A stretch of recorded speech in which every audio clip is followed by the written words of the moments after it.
올해 SK 하이닉스부터 살펴볼 텐데요. SK 하이닉스는 8거래 연속 상승의 흐름을 좀 보여주고 있고 오늘 아침에 하나투자증권에서 목표 주가 상향된 리포트가 나왔습니다. 무려 430만 원으로 올려 잡은 흐름들이 나타났는데요.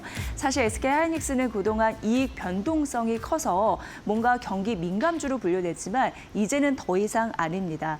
이익이 점차적으로 가파르게 개선되는 상황에서 경기 민감과 상관없이 이익 체력을 그대로 방증할 수 있는 그런 대표적인 기업이 됐다라는 시각 아래에서 이렇게 증권사의 목표 주가 상향도 날로 좀 올라가고 있는 모습인데요. 그 변동성을 극복할 수 있는 두 가지 강한 모멘텀이 있으니 장기 계약이 원활하게 추진되고 있고 LTA라고 합니다. 그리고 HBM 이런 모멘텀 그런 부분 때문에 이익 변동성을 극복하는 그런 맞춤형 시대가 됐다라고 보시면 될 것 같고요. 이익 지속성 기반의 재평가가 이제 이루어질 시점이다라고 하면서 PBR로 계산하는 것이 아니라 이제는 PER이 주가 산정에 굉장히 근본 바탕이 됐다 이렇게 보시면 될 것 같습니다. 지금 HBM 이익 비중이 20% 내외인데요. 이게 중장기적으로 커질 가능성이 있기 때문에 더 좋은 모멘텀이라고 봤고요. 글로벌리에서 SK 하이닉스 같이 정말 돈을 잘 버는데 저평가된 기업은 없다라고 합니다. 그걸 반증하듯이 글로벌 여러 메모리 반도체 다 따져봐도 PER이 10배 이상이거든요. 같은 사업을 하는 마이크론 같은 경우에도 10배가 넘어갑니다. 그럼에도 불구하고 제일 잘 수익 실현을 하고 있는데 SK하이닉스가 PER 6.6배 굉장히 극심한 저평가이다라고 언급을 했고요. 그럼에도 불구하고 올해와 내년 영업이익은 최상위권을 보여줄 것으로 예상되는 바 앞으로 주가도 저평가됐는데 기업 실적 그런 부분이 너무 이제 가속화될 것으로 예상되기 때문에 추가 상승 여력은 너무나 든든하게 있다 이렇게 언급이 됐습니다. 그리고 글로벌 기업으로서의 재평가되는 게 이제 ADR 상장 연내 상장 목표가 있는데 이렇게 되면 글로벌 기업과 어깨를 나란히 하고 출발선상에서 같은 출발선상에서 투자자들의 선택을 받게 됩니다. 그러니까 기업 가치가 재평가될 가능성이 굉장히 높다라는 걸 방증하는 그런 요소이겠죠. 그래서 하나투자증권에서는 SK하이닉스 430만 원으로 거의 국내 증권사 밴드 중에 거의 최상단이라고 볼 수 있겠는데 더 갈 수 있다라고 보였습니다. 모쪼록 오늘 시장 원래 이제 코스닥에서 반도체가 뛰면서 그러니까 소부장 섹터가 오늘 장 초반에 굉장히 강했죠. 그러면서 삼성전자 상승 반전, SK하이닉스 상승폭 높이면서 코스피도 다시금 고개를 들어 올리고 있는데 든든한 모멘텀 이쪽에서 나와주고 있다는 점 부각할 수 있을 것 같습니다. 시총 2,000조 돌파, SK 하이닉스 얘기하는 건데요. 오늘 SK 하이닉스 굉장히 강한데 시총도 날아가고 있는 모습입니다. 오늘 반도체 소부장 필두로 해서 반도체가 강할 수밖에 없는 이유는 수출 데이터가 잘 나왔습니다. 6월 1일부터 20일까지 반도체 수출, 전반적인 수출 데이터가 어떻냐 봤더니 역시나 최대치가 나왔고 반도체 비중이 40%인데 반도체만 보더라도 188% 급등하면서 수출을 견인하는 리딩 역할을 했거든요. 그런 흐름을 보면서 전반적으로 매출이나 마진이 높아질 가능성이 있겠구나라는 걸 안심하듯이 시장에서 반영해가고 있는 흐름이 오늘 장 초반에 굉장히 중요한 모습이다라고 말씀드립니다. 일단 수출 발표는 너무나 잘 나온 역대 최고치의 실적이 나왔고요. 이제 우리가 여러 가지 살펴볼 거리 중에 이제 마이크론 실적 발표 대기를 하고 있는데 24일에 발표가 됩니다. 여기 가이던스 써놨습니다. 이 가이던스가 1년 전보다 280% 증가할 것으로 예상이 되는데 앞으로 가이던스가 추후 또 가이던스거든요. 이런 부분이 잘 나오는지 중요합니다. 왜냐하면 이게 잘 나와준다면 한국 반도체 기업의 이익 증가 이런 부분에 대해서도 한 번 더 그 실적 성장에 대한 마침표를 찍는 꼴이니까 이 부분이 중요하겠다라고 말씀드리고요. 그리고 뭐니 해도 AI 투자 시대에 투자를 잘 하려면 경제 성장에 좀 뒷받침돼 줘야 합니다. 그래서 미국의 1분기 GDP 확정치도 잘 보셔야 되는데 그 경기가 견고한가에 따라서 성장할 수 있는 여력, 뒷받침에 대한 근거가 되니 이 부분도 중요하다라고 말씀드리겠습니다. 여러 가지 봤을 때 K반도체는 실적 우상향 될 것은 두말할 나위 없고요. 스페이스 X IPO 이후에 외국인의 매수세가 다시금 들어오고 있는 게 포착이 되고 있거든요. 긍정적이고 그래서 삼성 혹은 SK하이닉스 이렇게 봤을 때 후자, 그러니까 SK하이닉스에 조금 더 자금이 집중되는 흐름들이 나타나고 있는 바 높은 마진율에 의한 주가 상승 촉매제 이런 부분을 조금 더 신경 써 봐야 할 때가 아닌가 싶습니다. 오늘 역시 두 종목이 잘해주고 있고 반도체 소부장 섹터가 더해주고 있는 상황에서 긍정적인 후풍이 또 코스피 시장에 불고 있다라는 점 말씀드립니다. 네, 그리고 이제 현대차 로봇하고 함께 연관돼서 보셔야 됩니다. 오늘 물론 현대차 그룹주는 잠시 쉬어가자 흐름을 보여주고 있는데 보스턴 다이내믹스 완전 인수 갈 가능성 이런 부분을 조금 더 시장이 주목할 거리이죠. 사실 이제 소프트뱅크가 보스턴 다이내믹스 지분을 전량으로 인수할 수 있다, 그러니까 팔 수 있다라는 가능성이 좀 관측되고 있는 상황인데요. 왜냐하면 이제 풋옵션 행사가 21일부터 30일까지 진행이 됩니다. 그러니까 쉽게 얘기해서 소프트뱅크가 보스턴 다이내믹스 지분을 팔 그 행사 기간이 이거고 여기에 대한 그 이후면 이제 현대차 그룹이 콜옵션, 그 주식 매수 청구할 수 있는 권리가 이제 생긴다라는 부분입니다. 근데 어쨌든 현대차 그룹은 보스턴 다이내믹스 지분을 전량 좀 인수해 갈 가능성이 높다 이렇게 시장에서는 판단하고 있고요. 그 규모는 한 5천억 원 정도 예상되고 있고요. 어쨌든 되게 저렴하게 보스턴 다이내믹스를 인수해 가는 그런 모양새라서 현대차 그룹주에게는 좀 좋은 영향이 미치지 않을 것인가 이렇게 좀 예상은 되고 있는 상황입니다.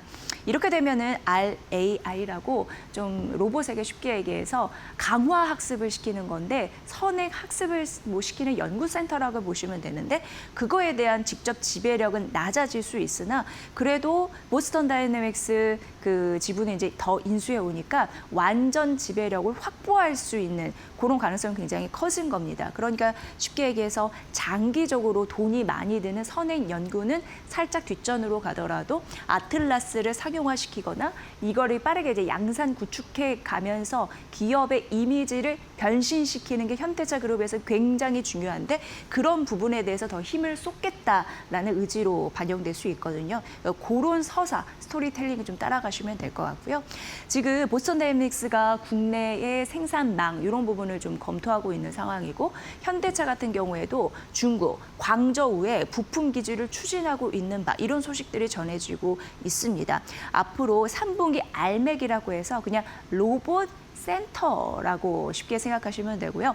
또 생산법인 그런 설립이 또 예정이 되어 있어서 이런 부분으로 앞으로 주가 상승 촉매제가 될 수 있을지 보셔야 됩니다. 그래서 이제 기업 가치 같은 경우에는 보스턴 다이내믹스 같은 경우에 30조 원 정도 이상 받을 가능성이 있는 상황인데 어쨌든 지분을 싸게 우리는 콜 옵션에 대한 뭐라고 할까요? 그 권리가 있기 때문에 그걸 이제 인수해 오면 훨씬 기업 가치가 굉장히 높으니까 긍정적이다라는 판단이 나오고 있는 거고 뭐 시장 한편에서 왜 이렇게 싸게 이거를 이제 인수해 오는 거죠 이런 의문도 있더라고요. 어쨌든 나스닥 상장에 대한 기대감도 있기 때문에 고루고루 기업 재평가 가능성이 보스턴 다이내믹스의 추가 인수 지분 인수에 있다라는 점 보시면서 이 조정의 기회를 어떻게 살필 것인지 한번 눈여겨보시면 될 것 같습니다. 네, 그리고 이제 2차 전지 관련주 잘 보셔야 되는데요. 굉장히 중요한 인사이트를 담은 리포트를 오늘 발견을 했습니다. 하나증권의 리포트였고요. 항상 하나증권의 2차 전지 관련해서 리포트는 눈여겨보게 되고요. 블룸버그의 에너지 2차 전지 관련해서 이게 여러 가지 전망을 조사하는 그런 곳이 있는데요. 거기에서 보니까 2030년에 미국 전기차 침투율이 17%로 좀 낮아질 가능성이 있다고 하면서 하향 조정했습니다.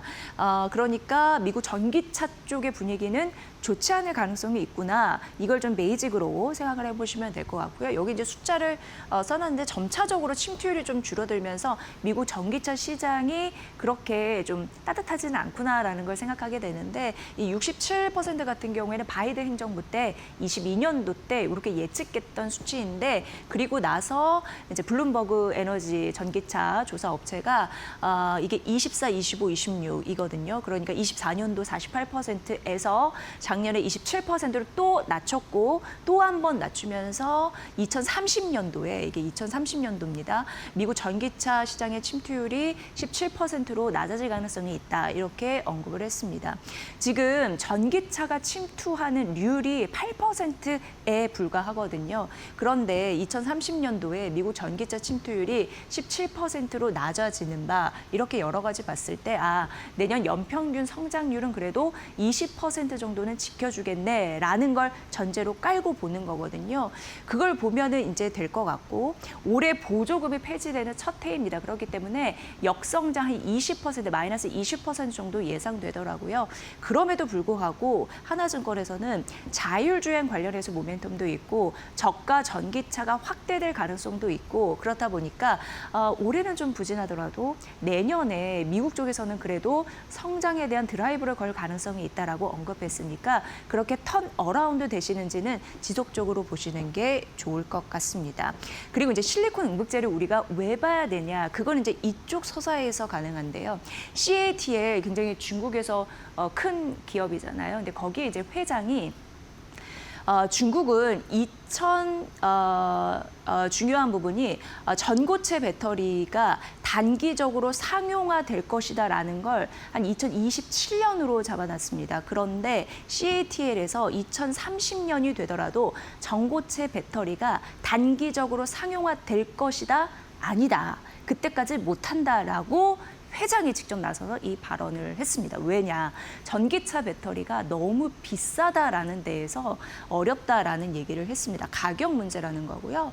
GM 역시 비슷한 얘기를 했습니다. 전고체 배터리가 상용화되는 데는 시간이 조금 더 걸릴 수가 있다. 그러니까 단기적으로 상용화 가능성은 좀 낮다라고 이게 두 업체가 나서서 이런 발언을 했습니다.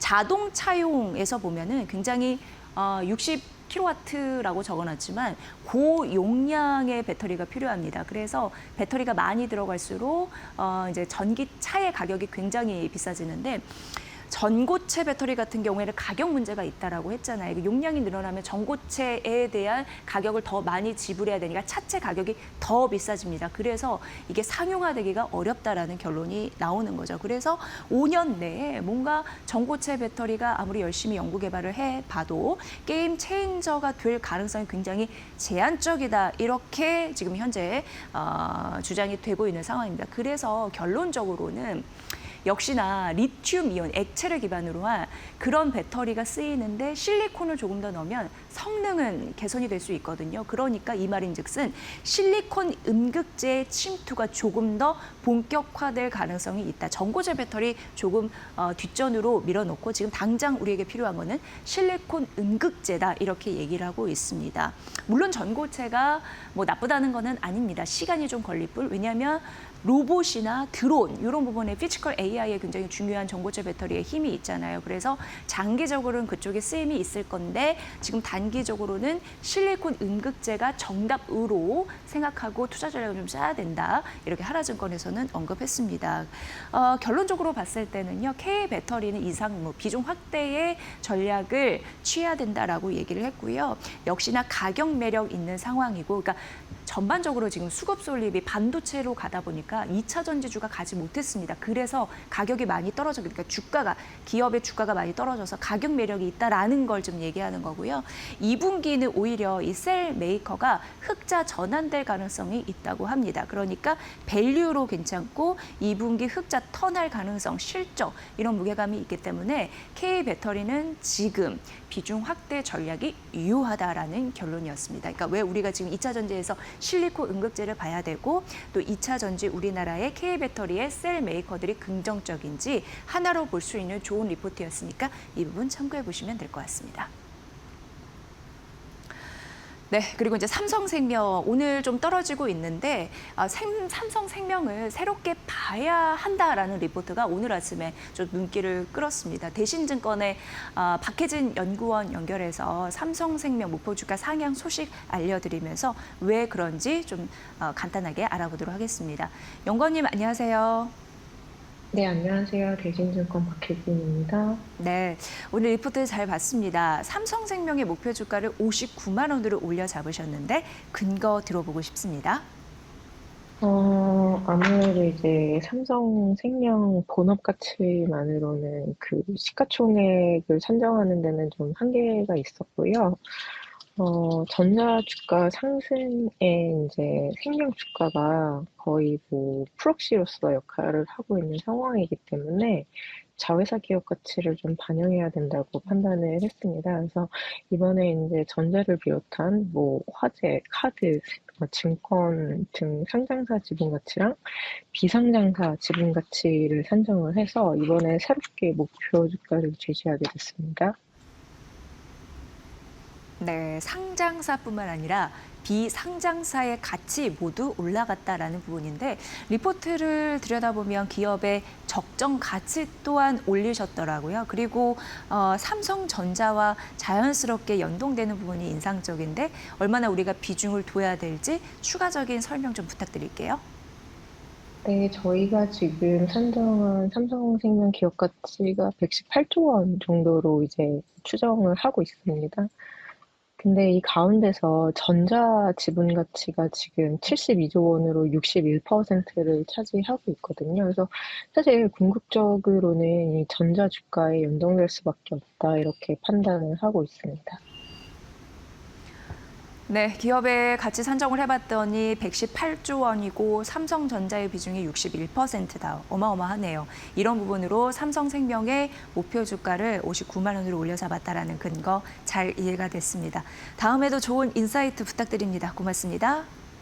네, 감사합니다. 네, 대신증권의 박혜진 연구원의 삼성생명 분석 함께했습니다.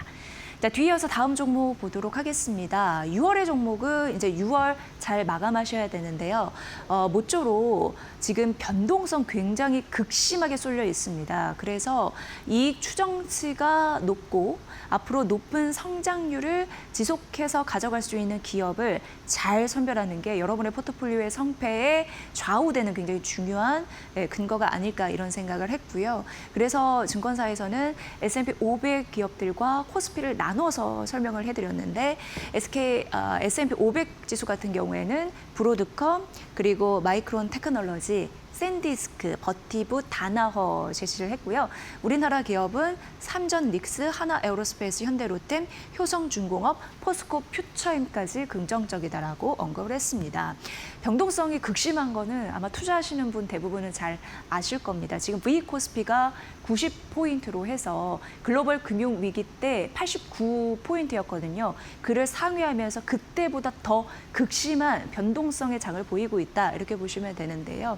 이 이유가 첫 번째는 이익 증가율입니다. 지금 이익 증가율이 가파르게 오르는 거는 좋은데 만약에 이게 실적 데이터에서 조금만 삐끗해서 잘못 나오거나 아니면 이 피크아웃 그러니까 정점이다라는 것이 확인됐을 경우에는 이익 증가율이 너무나 이제 극심한 변동성의 요인이기 때문에 가파르게 조정될 가능성도 있다라는 데에서 이익 증가율은 첫 번째 요인이다 이렇게 좀 말씀드리고요. 오늘 SK 하이닉스 정말 잘 가죠. 그래서 코스피가 저절로 따라오는 그런 효과를 보여주고 있는데 SK 하이닉스의 시총이 오늘 2,000조를 돌파했다라는 점 말씀드리면서 이제 삼전과 얼마 시총 비교가 될 때 얼마 차이가 정말 안 납니다. 그래서 이제 쏠림이 극대화되고 있고 코스피 단기 조정에 대한 가능성 이쪽에서 보셔야 되는데 시장에서 너무나 극명하게 나타나는 것이 삼성전자, SK 하이닉스 이외에 기타 종목이라고 불릴 만큼 삼전 닉스에 굉장히 영향이 굉장히 극대화되고 있는데 이 둘이 못 가면 코스피 못 가는 흐름들이 결정적으로 나타나고 있거든요. 그래서 그런 부분을 좀 잘 보셔야 될 것 같고요. 주식형 ETF가 많이 늘었습니다. 작년 1월 같은 경우에도 536개였는데 이게 지난달이죠. 5월 같은 경우에 615개로 늘었고요. 뭐가 이렇게 ETF를 늘렸냐 보니까 반도체 쪽, 이렇게 예를 들어서 이제 섹터형 이런 부분에 나타났고 또 레버리지 상품 이런 부분에 좀 나타났고 그러다 보니까 일정 쏠림이 한 섹터 그 레버리지 ETF에 쏠리다 보니까 이런 부분으로도 좀 극심한 변동성의 요인이 있다라는 거고요.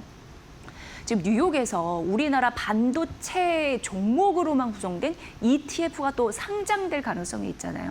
이 때문에 오늘 시장도 반도체, 소부장 이런 섹터들이 오르는 것이라 심리가라는 생각이 드는데 어쨌든 그런 섹터형 요런 그리고 그 섹터에 올인하는 레버리지 ETF 이런 부분이 또 극심한 변동성의 요인이 될 수 있으니 좀 보셔야 될 것 같습니다. 게다가 미국 시중금리가 좀 고공행진할 가능성이 있는 상황인데 그러니까 고변동성, 쏠림 현상에 대한 우려 이런 부분은 지금 시장 전반적으로 뭐 잘 갈 땐 잘 가지만 조정의 빌미가 언제든지 될 수 있음을 알려드리겠습니다. 그리고 1999년대 금리 인상기에 마진과 기업 이익 이런 부분으로 괜찮은 종목만 쏠림 현상이 좀 가팔랐다고 하니까 결국 이러한 종목들이 선택되는 이유 여러분도 잘 판단해 보시길 바라겠습니다.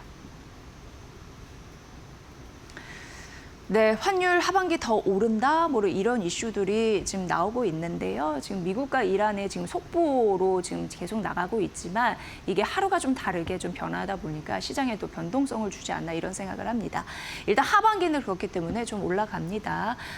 기술적인 그런 부분에 의해서도 좀 환율을 올릴 것으로 예상이 되는데 이 이유는 2분기 누적 환율을 시장 예상치보다 좀 높여 잡았기 때문입니다. 그러니까 누적 평균 환율이 시장 예상치보다 높게 나왔기 때문인데 한 6월 5일이었나요? 그때 야간 거래 때 굉장히 튀어오르는 흐름들이 있었는데 1,560원 오버슈팅 이후에 계속 이제 눈높이가 높아져서 안 떨어지고 있는 그런 상황이고요.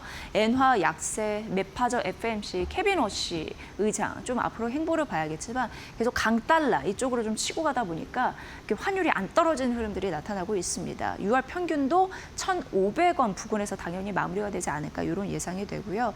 하반기 1,470원을 좀 올라갔는데 요거를 찍고 밴드로 보면은 1,410원에서 1,560원이 그 밴드다라고 보시면 됩니다. 근데 제일 우려되는 거는 이제 유가 반등 그리고 근원 물가 압력 그거 부분이 최대 상방 리스크라는 점 항상 염두에 두시면서 환율 잘 따져보시길 바라겠습니다.